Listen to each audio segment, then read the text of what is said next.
Welcome to worship at Bart Centenary United Methodist Church in Littlestown, Pennsylvania.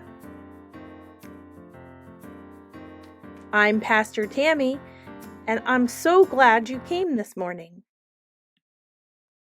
Our reading this morning comes from Genesis chapter 32, verses 22 to 31. Hear the word of the Lord.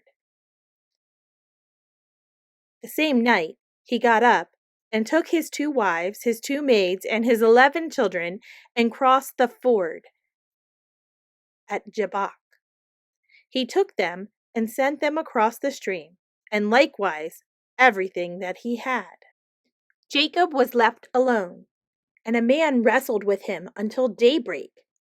When the man saw that he did not prevail against Jacob, he struck him on the hip socket, and Jacob's hip was put out of joint as he wrestled with him. Then he said, "Let me go, for the day is breaking." But Jacob said, "I will not let you go unless you bless me."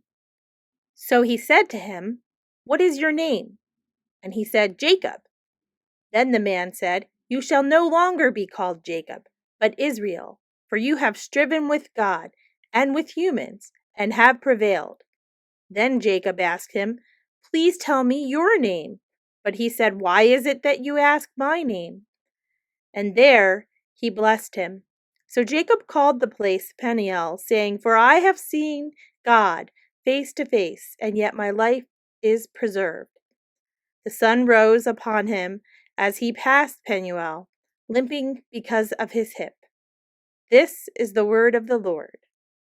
Thanks be to God. We will end our time with Jacob as spectators in a wrestling match. Jacob spends many years in Laban's service, and he and his wives and maids are blessed with many children. But eventually, in chapter 31, we find out that God speaks to Jacob and sends him back to his father's land, back to Esau.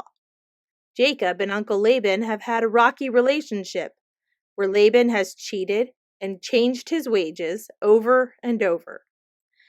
But God was consistently on Jacob's side, and Jacob kept coming out on top of all of Laban's schemes.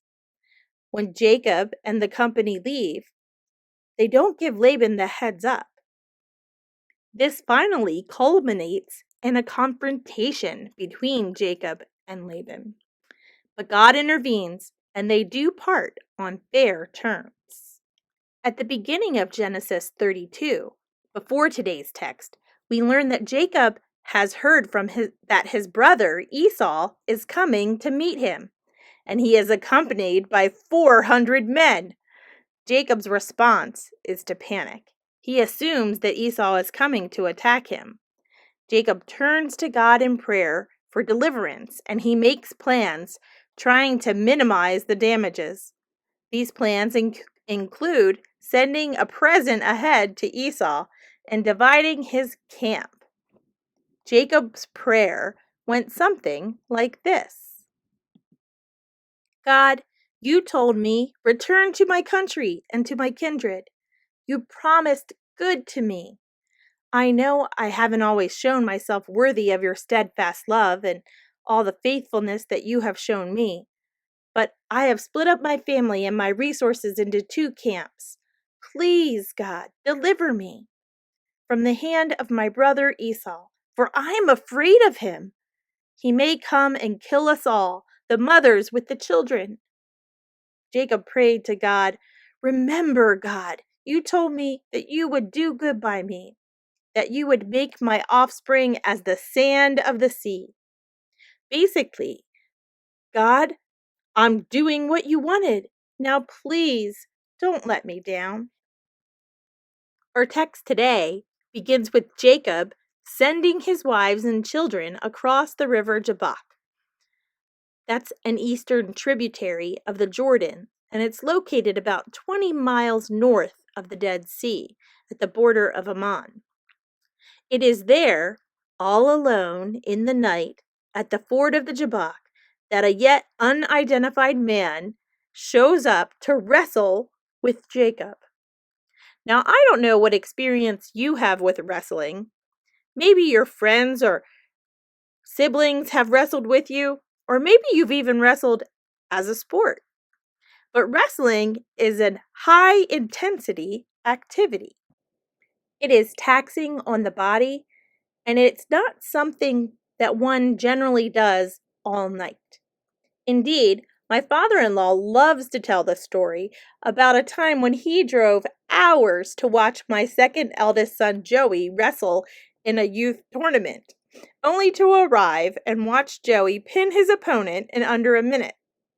There weren't many in that weight class this day, and so this was Joey's only match. Needless to say, as thrilled as he was by that victory, he was a little let down by the lack of action. Jacob's experience with wrestling was quite the opposite. It went on and on and on, and Jacob would not give up. Who did Jacob think he was wrestling all night? Did he think it was Esau, the spirit of his father Isaac? Did he think it was his father-in-law Laban? The text doesn't really say. It only states that the match was long. It lasts until dawn is about to break.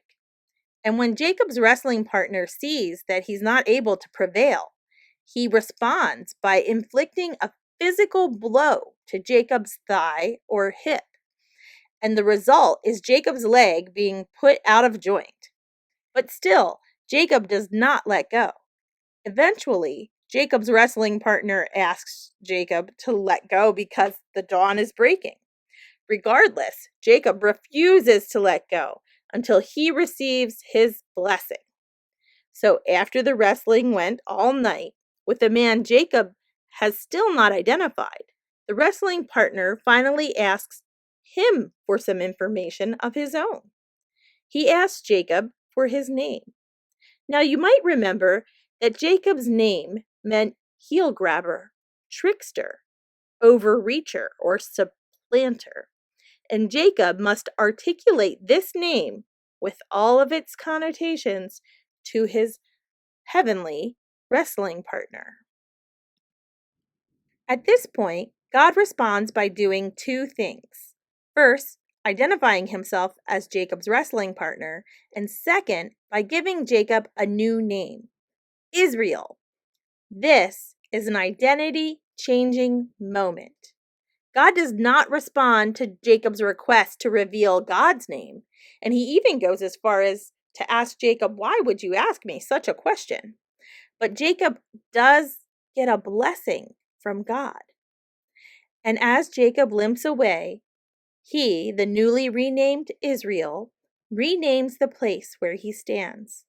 He names the place Peniel, the face of God, to represent his face-to-face encounter with God.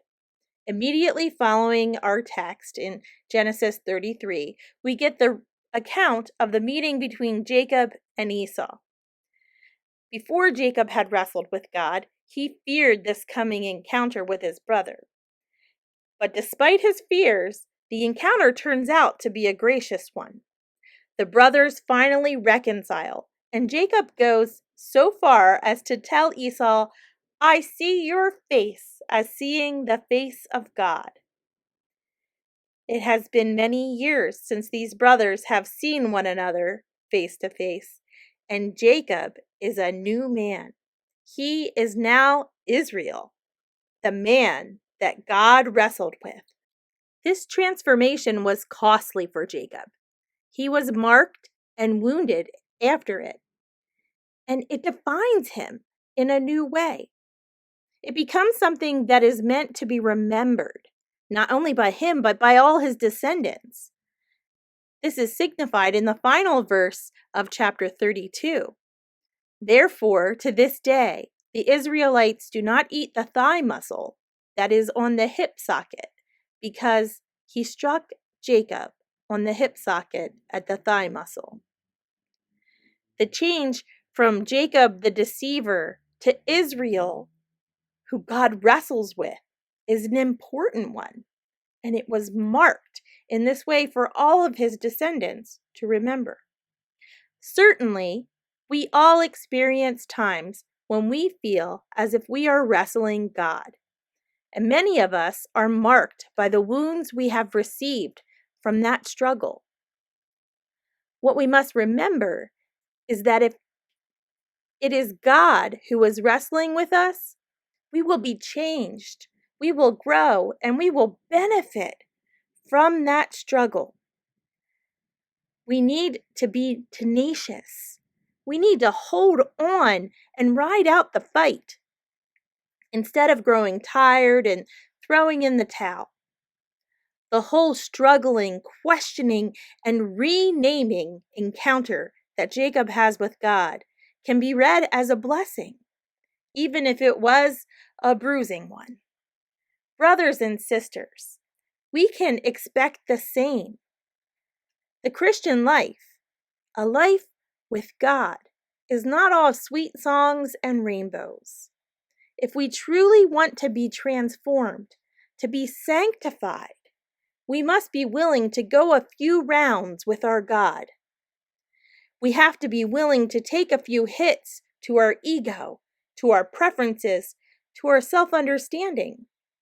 God will create someone totally new out of us if only we are willing to hold on when it gets tough.